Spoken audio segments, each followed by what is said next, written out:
Talks with Tia and Shez.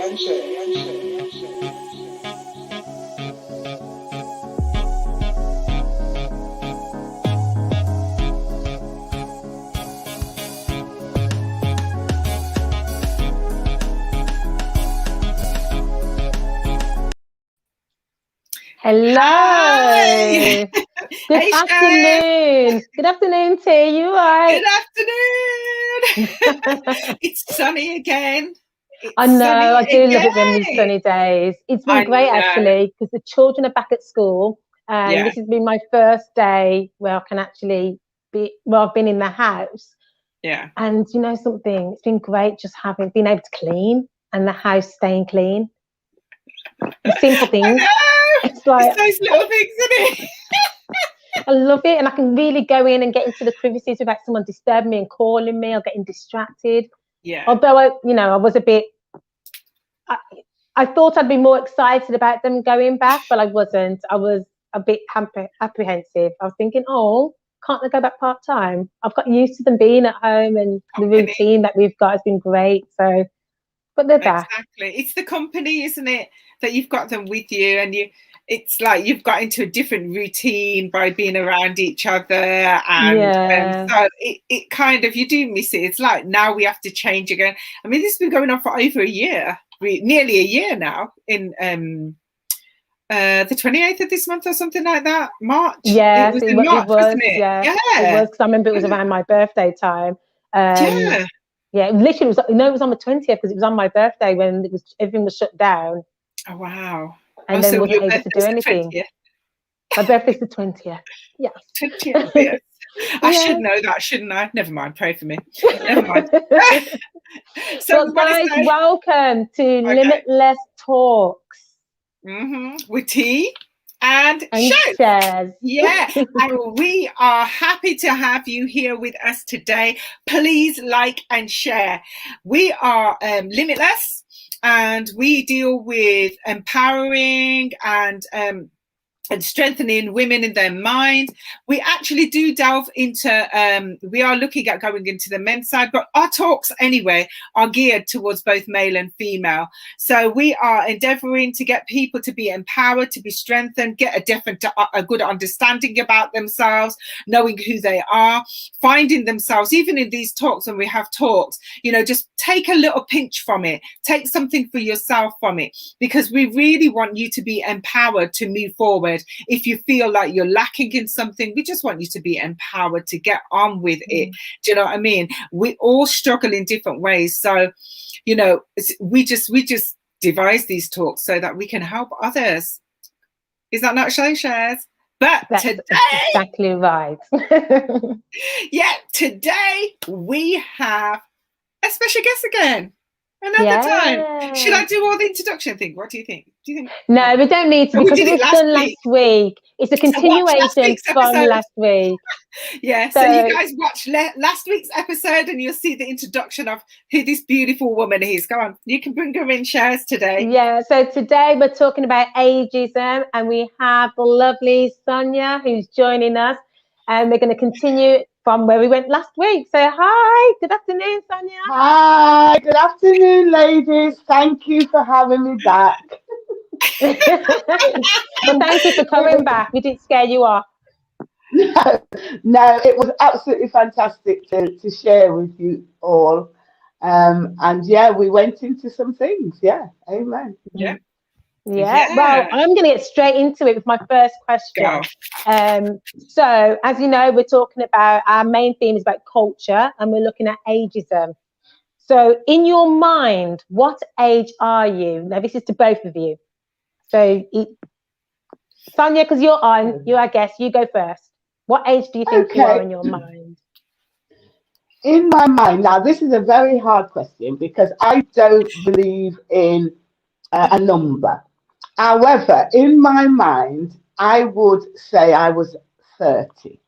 Right. And I would say that because I remember in my 30s that I had become more matured, and and I was able to understand both sides, the young and the older side of everything. So it helped me to see things differently in my life, and it helped me to understand a lot about myself as a person, and what I want to do in life. It was like a breaking point for me, and so it helped me. It helped me navigate through some really difficult situations. So yes, it 30 was a good age for me, and so I relate to that. I relate to that. Yeah, wow. Oh, I've got to answer now, don't I? Oh dear. Yeah. Well, I do not feel old. I'm going to let you guys know I don't feel old. I feel young, and I can't even, I mean, I would say, I mean, listening to Sonia talk about her age at 30, mine was probably around about 34. When there was a transition in my life, and it allowed me to find myself more. But I really do not feel my age. I mean, I feel happy, and it's really strange because obviously thinking about the word happy and feeling good, it does beg to question whether we think of age as feeling bad, doesn't it really? Exactly. And that's what I really wanted to kind of pinpoint on, purely because we have a perception of how we're supposed to feel at the different age groups based on our personal experiences, or based on what the media portrays a certain age to be. So you said you feel happy at a certain age. So at your age, people don't feel happy. Exactly. So if I was asked how old I feel, I would say, or in my mind, how old am I? I would say I am the age I am now. I'm 39 in my mind, and next week I will be older. So I feel my age, and it's because as I've transitioned, I really absorb every single age group I am, and I just recognize and I celebrate that because it's made me who I am at every stage in life. And now that we're going in to talk about ageism, we all Can I make of us a comment? have a perception. Yes, go for it. I was going to make a comment because actually I remember when I was 29 and going into 30, I think I told you this story before. And I really didn't want to be 30. Really, honestly, I'm not really being funny. Everybody would go, you're going to be 30 soon, you're going to be 30 soon. I was like, I'm not happy about this. I'm not happy about this at all. It just was not happening in my mind. And so because of how I thought, I was actually 29 for my birthday was in August, September, October, November, December, January, February, March, April, for 8 months before I realized that I was 30. Because I remember talking to somebody and they said something about age, and I was like, oh, I'm 29. And then it was like, as I opened my mouth and said I'm 29, the penny dropped. You're not 29, I don't see it. You're 30. I was like, oh no, I'm 30. I think. And they were like, oh, when did you become 30? I says, in August last year. And they were literally shocked. I can just remember the conversation now. And it was something that I really hated. I really hated that age, 30, to be that age. I didn't want to be 30. I wanted to remain 29. Yeah. Oh, wow. And that's, isn't that weird? It is really weird. But why do you think that was? Because, why? I mean, I don't know. I think that people wish their life away, because when have you not seen the children when they're 5, they wish they were 15, and they, you know, and we're all, oh, I wish I was 21. I wish I was, and we all seem to wish our lives away. So yeah, that's strange that attention about that. Clearly didn't. I didn't want to wish my life away then. Oh wow. That must have been the reason. Oh my gosh. Yeah. But society often tells us that a good age to be is probably within your 20s, because what you see is all these images of beautiful young women, and wait a minute, I'm beautiful at every age because I'm me. But no, they have to sell you a perception to kind of get you thinking a certain way, because who's going to buy that product or buy that perfume if they see a different age group there. I still would, but there's many that wouldn't. And it's all those things of how we've been geared. And it's amazing how we all discriminate based on age without even knowing it, without even thinking about it, even if it is just about ourselves. Sometimes we think it's acceptable for somebody else to be of a certain age, but not me.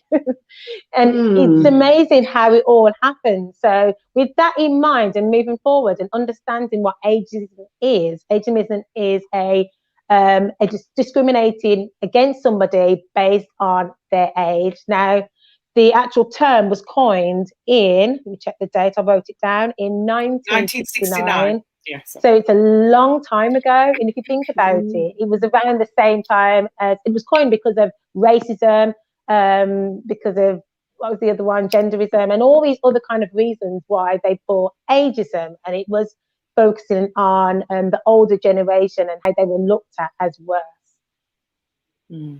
So, well, the thing is, you've got obviously there was discrimination and unfair treatment based on a person's age, which is a bit unfair, really. I think we were just talking anyway. We were talking about children as well, how we estimate children at a particular age. I mean, we estimate a child. I think we were talking, wasn't it about respect or something? We were talking about. Pray for me.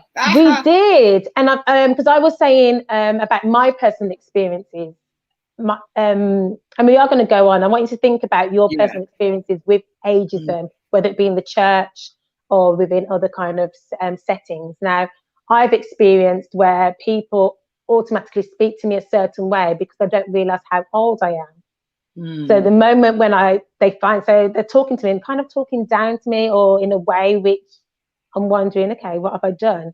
And then the moment they realise my age, and in fact, they've realised that I'm actually older than them, their tone changes, their manner changes, and they seem to warm to me in a different way. And they're like, oh my gosh, I didn't realise you were that. Oh my gosh, you're older than me.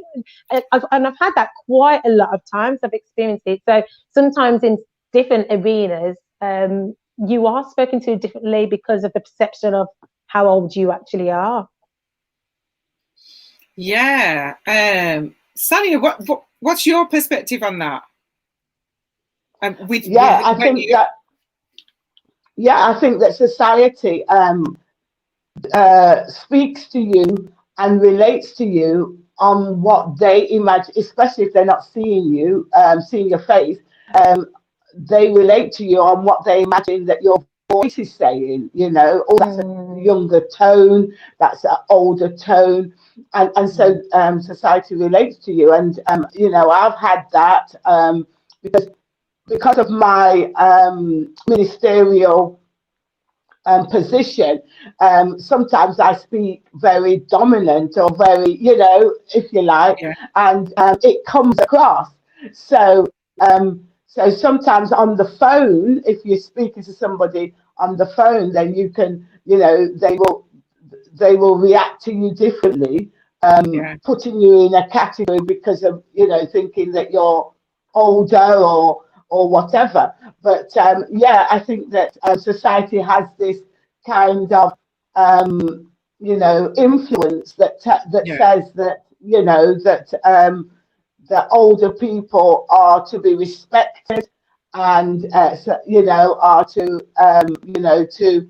that we are to remember that, the elderly are to be respected, really. And so you're on the bus and you might, look lovely, a younger age, if you like, and then somebody's looking at you to get up to give someone on the older person on the bus your seat, whereas you want to say, well, wait a minute, I'm 59. You know what I mean? You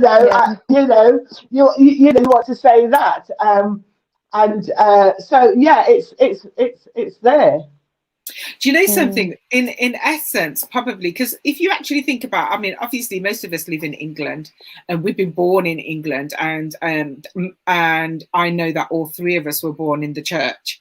Yeah, so in terms of scripturally, England was initially founded on biblical principles. I mean, a lot of things have changed in the era that we're in now, but it was initially founded on biblical principles. And I was thinking of the scripture, Titus chapter 2, verses 3. It says, the older woman, likewise, that they may be reverent in behavior, not slandering, not giving too much wine, teachers of good things. So it's a possibility that this came about this respect for the older woman. And I mean, it obviously says that in exactly the same manner, near enough for the men. And so we may have adjusted to a culture that was based on biblical principle. But then in today's society, can we really say that every elder person actually functions in a godly manner? I mean, how do we bring that about? You know, how would we bring that about? You know, how do we respond to that? Do you understand what I mean? Yeah, because in the church, an older person is to be respected, and their words is law, if you like. So you would imagine that you know, if it was a younger person's word against an older person's word, then the older person, regardless of if they were right or wrong, and we know that older people can be wrong, and we know that they can be rude also. But can you imagine in the culture, especially the Caribbean culture, an older person is always right. What they say, you know, is always right, as opposed to a younger person. And if it's their word against the young person, then, you know, years ago, even in the Caribbean, if an older person came to your parents and told your parents how you spoke to them, you would be disciplined for that, because your word doesn't mean anything, because respect is given to the older person. But we know that's not true. We know that older people can lie. We know that older people can be rude and be mean and be all these things as well. But it's the culture that we are in. But to be honest, looking at and I'm straying from our initial. I don't think I'm straying, but I'm some stuff's coming in my head, because I'm thinking about younger people in today's society. I remember a friend of mine, her daughter, used to be very respectful towards me, but she never called me auntie or anything like that. She would just say hi. She wouldn't call me by my name, though. She was very, very respectful in that way. And then one day she just called me auntie, and I was like, and even her mum was shocked. And her mum said that she doesn't see the necessity of calling somebody auntie if they don't actually act as an auntie.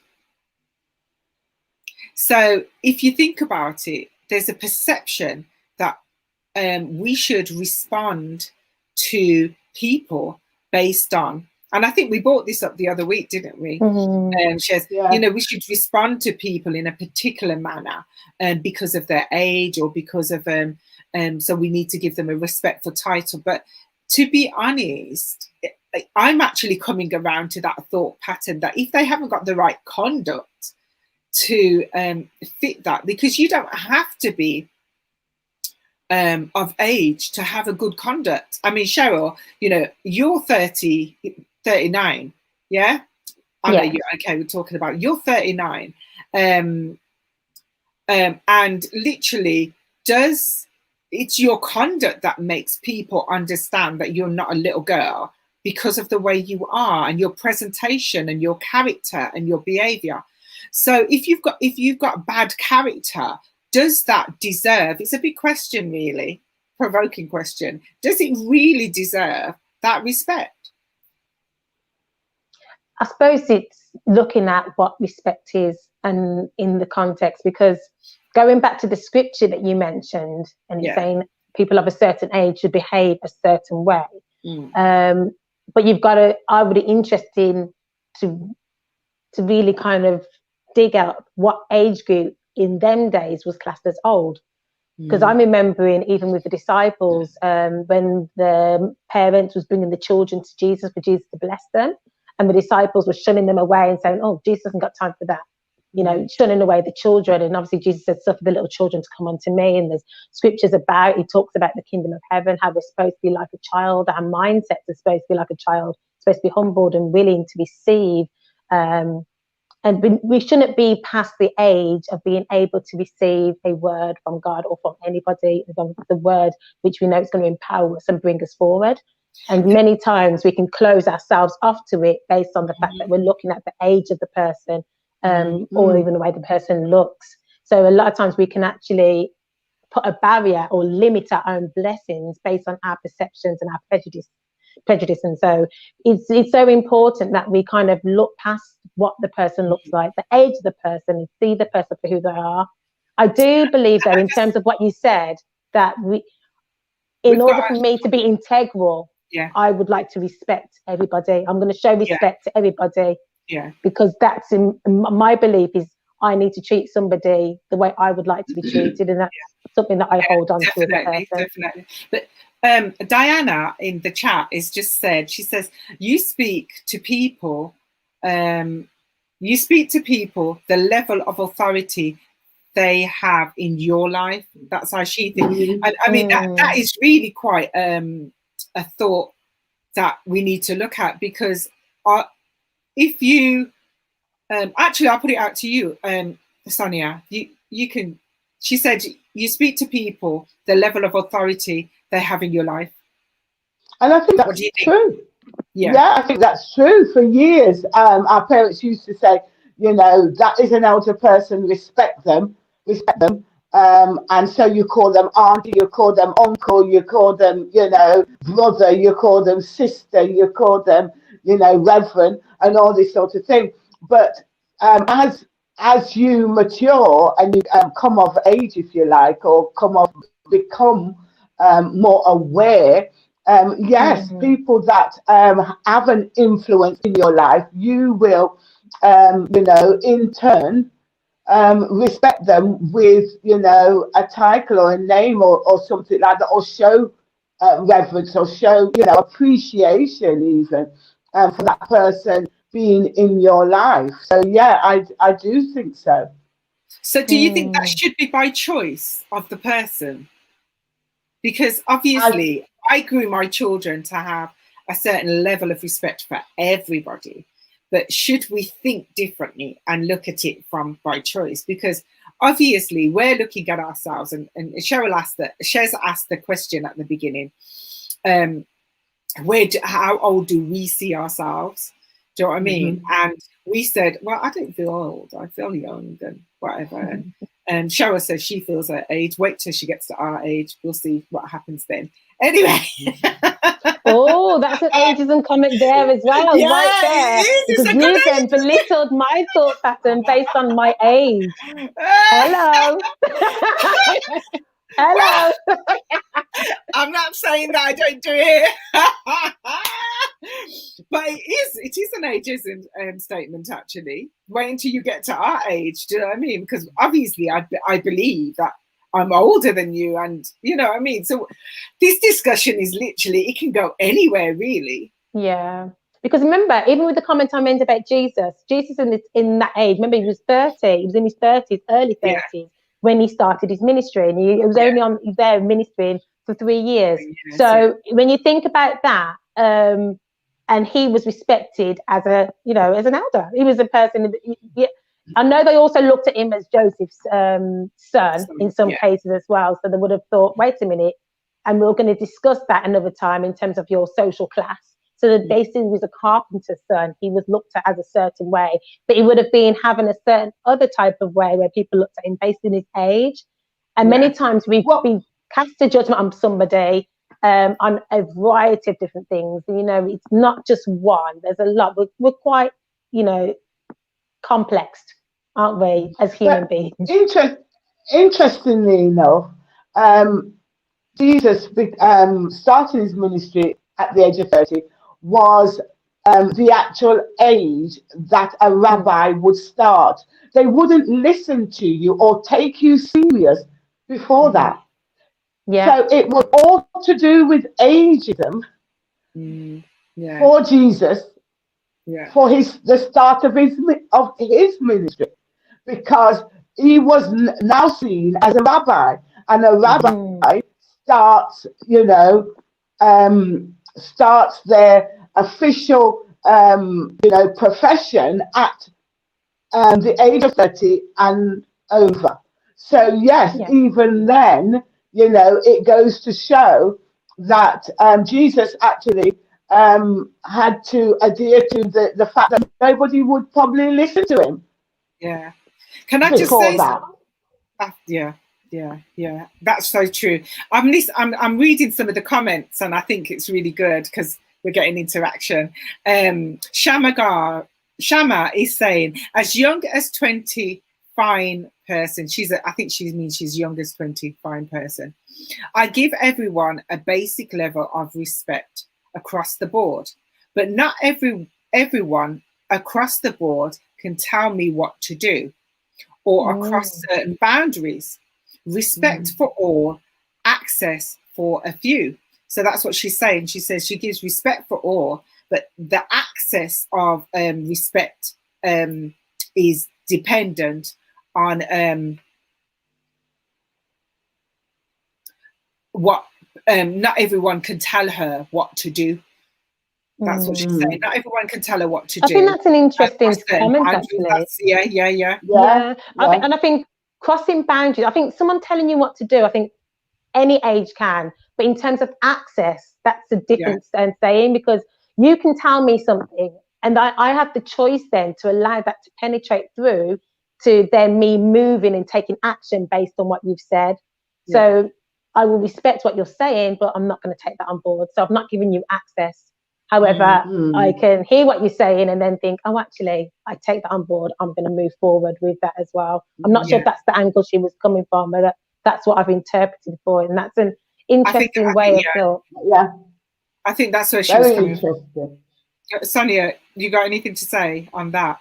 No, I think that's a fair statement. However, sometimes because of the position of the person, you have got to allow access. So because of it's like a child going to school, they have to allow access, even though they may not. Because many of us, I don't know about you, have had teachers that don't relate to us, and and we've worked out that we don't actually care for, and we know that they don't care, but they're still our teacher, and we still have to learn, and we still have to allow access. So sometimes that rule can get very grey. And it doesn't always, apply across the full margin. But at the same time, yes, especially when there's another thing, there's a certain age whereas you can begin to work those things out in your life.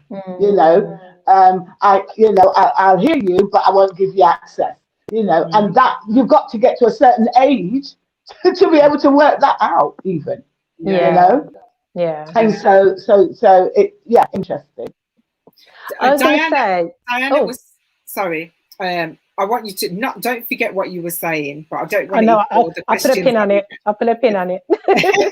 Diana was saying in comment to, obviously, because these are delayed, so in comment to obviously what we were talking about with Jesus and everything, she was saying he proves himself through teaching and miracles. So he had to prove himself. So that's another another thing that we can look at. And Shama said yes to your where she was coming from, Shez. Okay. Said yes, Shez. Okay. So I was going to just say, because it was going off, but I just want to say before I forget it. Just want to say it before I forget it. Now, in terms of what you were saying there, you mentioned about a teacher. And as we said, we were talking about ageism and our specific ages. Now, a teacher can be qualified from the age of 21. So they're a qualified teacher. They could be in a primary school or secondary school setting, and even in a university setting, depending on the lesson. So when you're thinking about that, let me refer to that now going on to the church. I've experienced it where you've been in the church and at the age of 21, you're still seen as not old enough to know enough. Now, I know you can kind of look at it as, you can look at the discernment, and this is where it kind of gets a bit cloudy, because obviously we're going to discern and people in positions of authority where they can place people in certain places. You would hope that they're seeing things in the spirit as well, being able to discern a character of a person. However, there have been times in situations where, based on a person's age, they're not given space in order to develop their skills that they have. So they could actually be a qualified teacher, but when they go into the church, they're not of a level. And I'm going to put this to you both, actually, because you both lead churches. You know, our executive boards, you know, a church is a charity, so you have to have an executive board. You know, what does your executive board look like? And what was that based on? Was it based on the age of the people, the experience of the people? Do you have a representation of the different ages? I know I'm showing a lot. And what do you consider? Does age come into play when you're putting people in certain positions? So there's 3 areas there I'm throwing at you. Overseer Sonia, you go.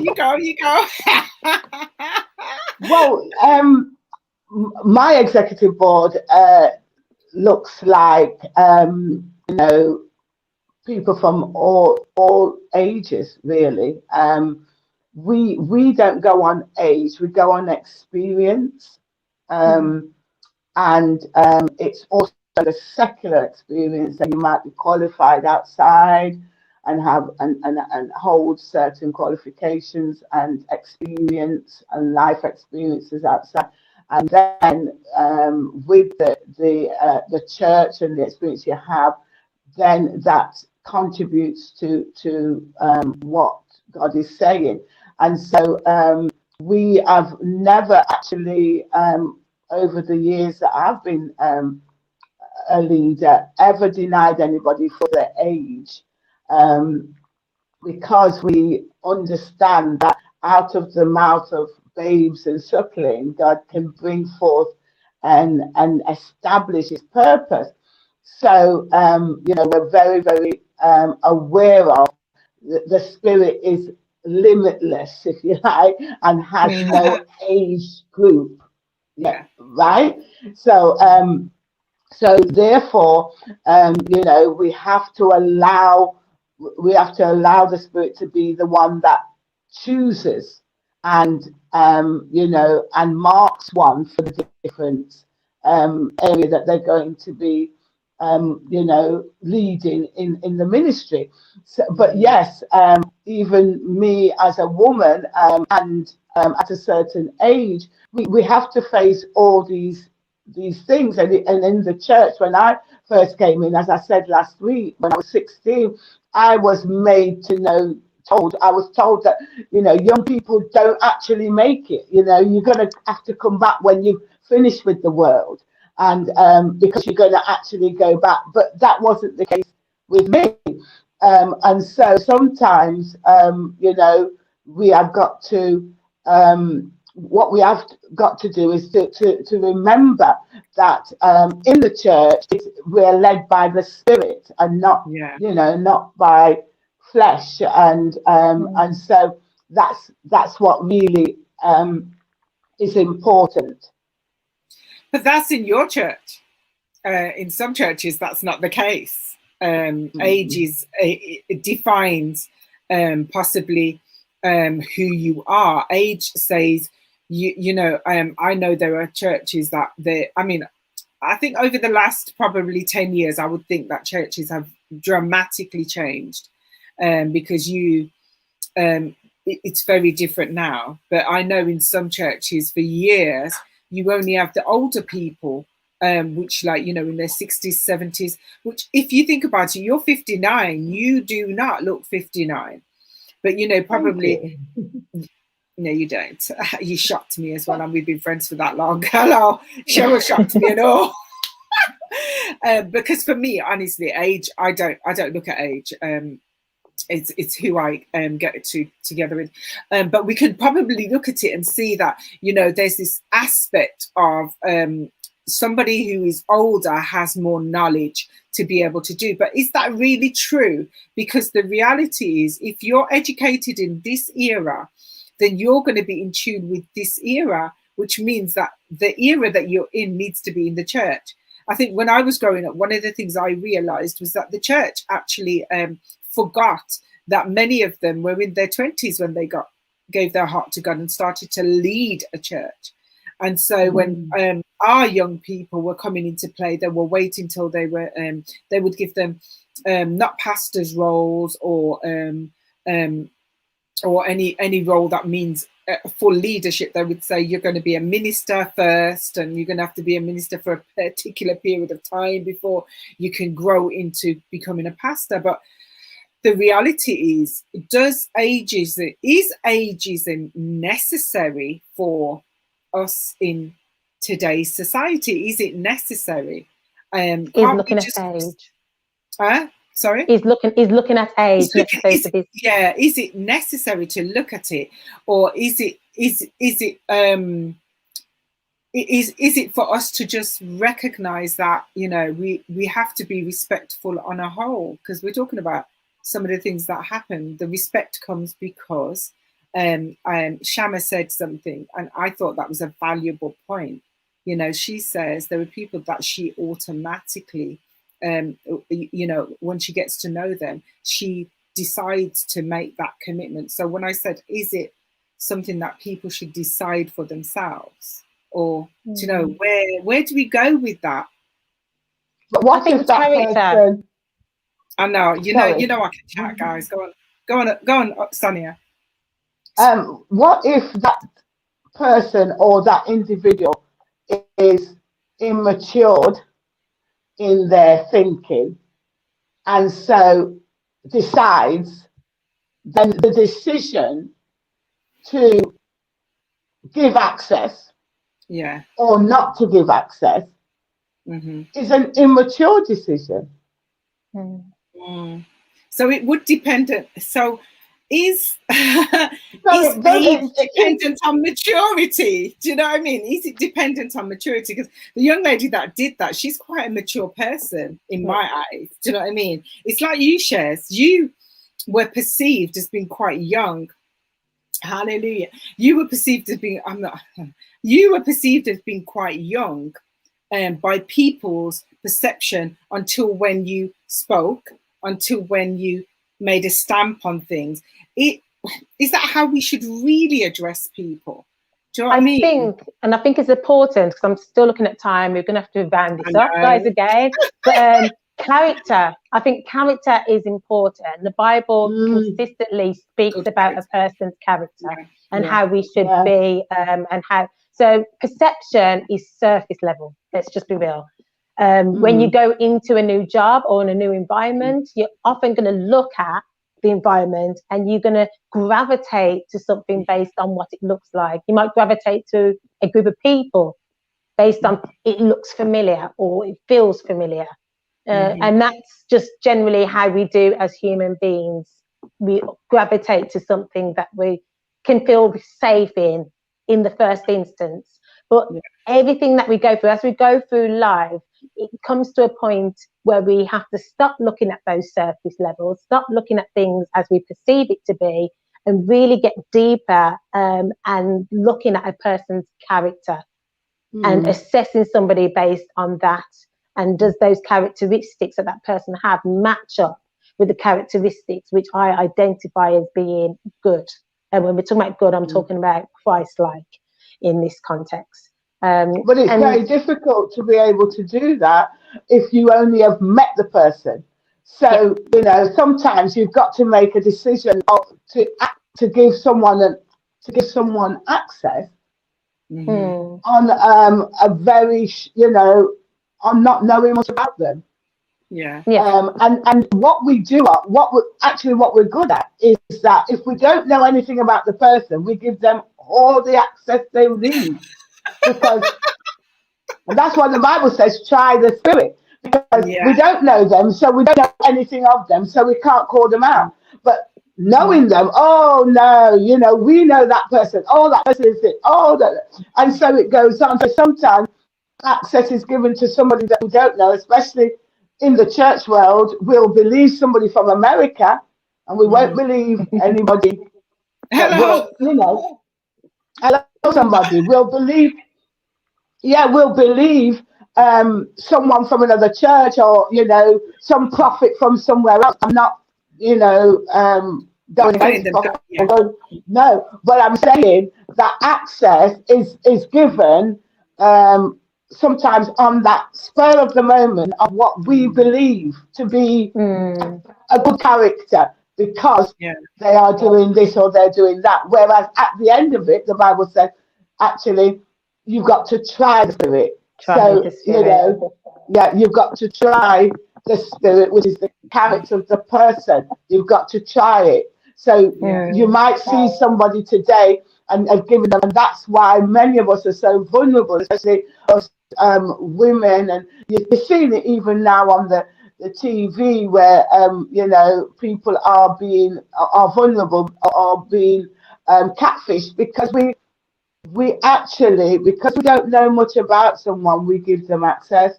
And that and that isn't because of ageism. It's because that's how the culture that we've grown up in. So it's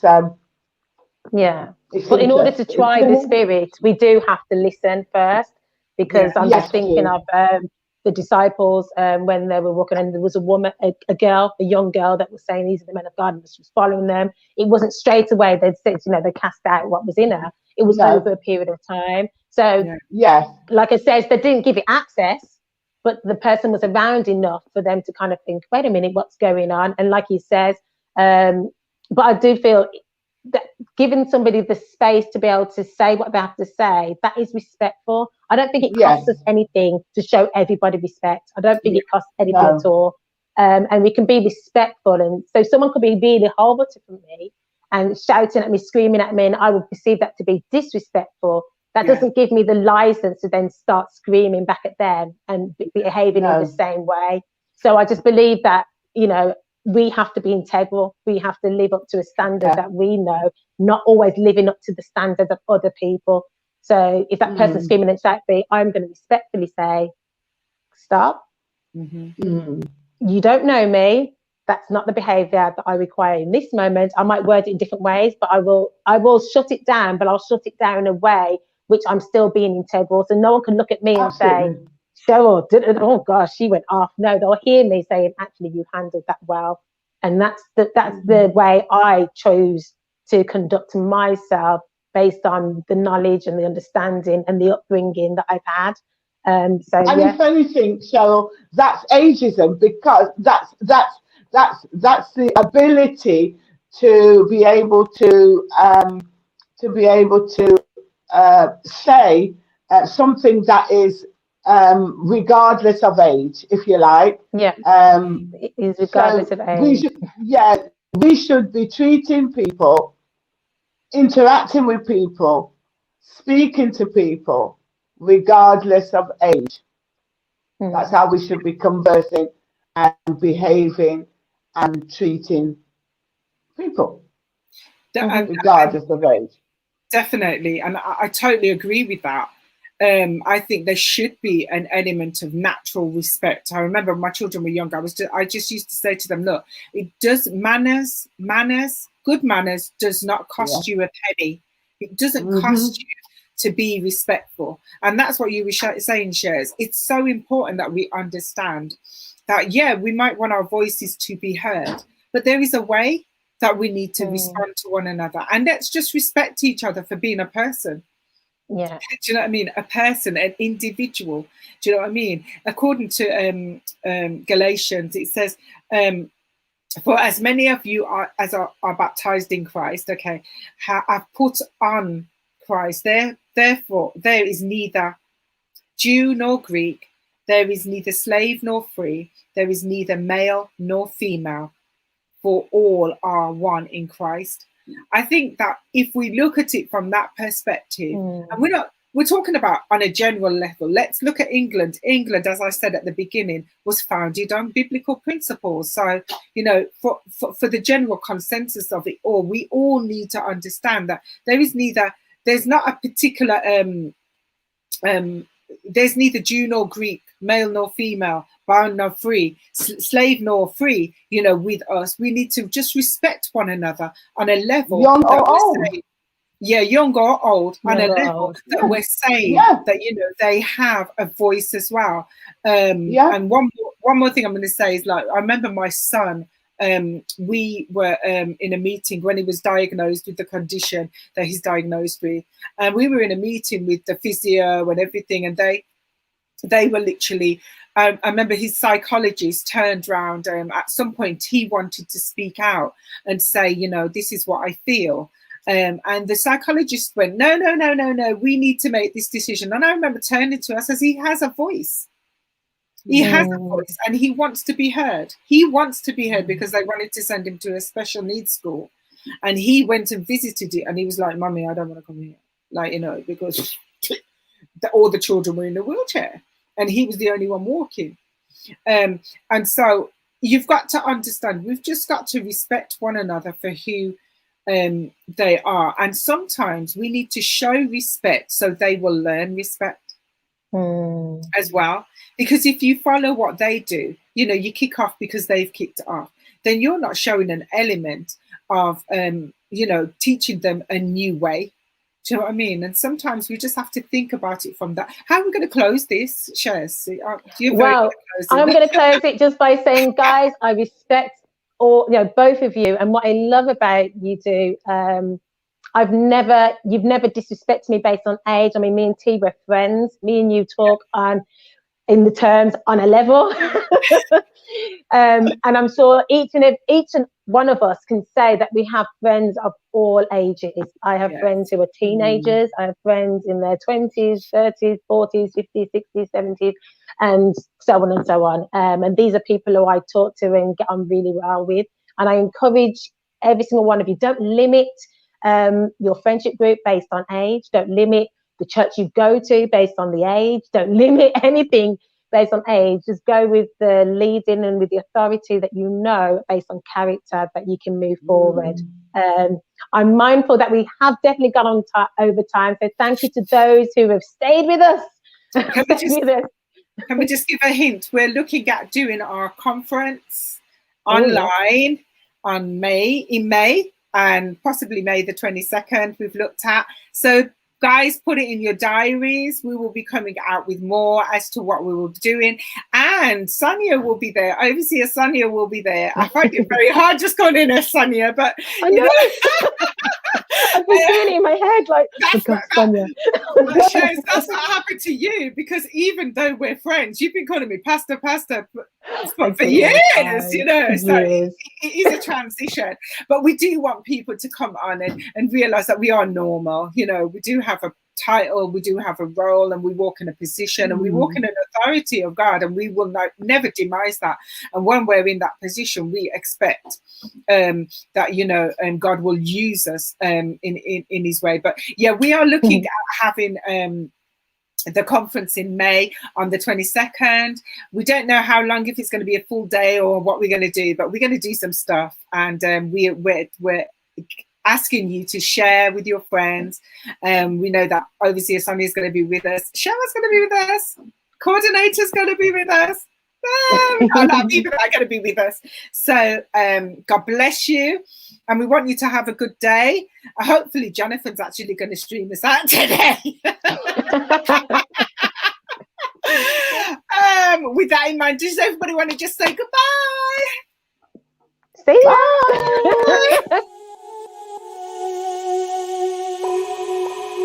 Talks with T and Shez.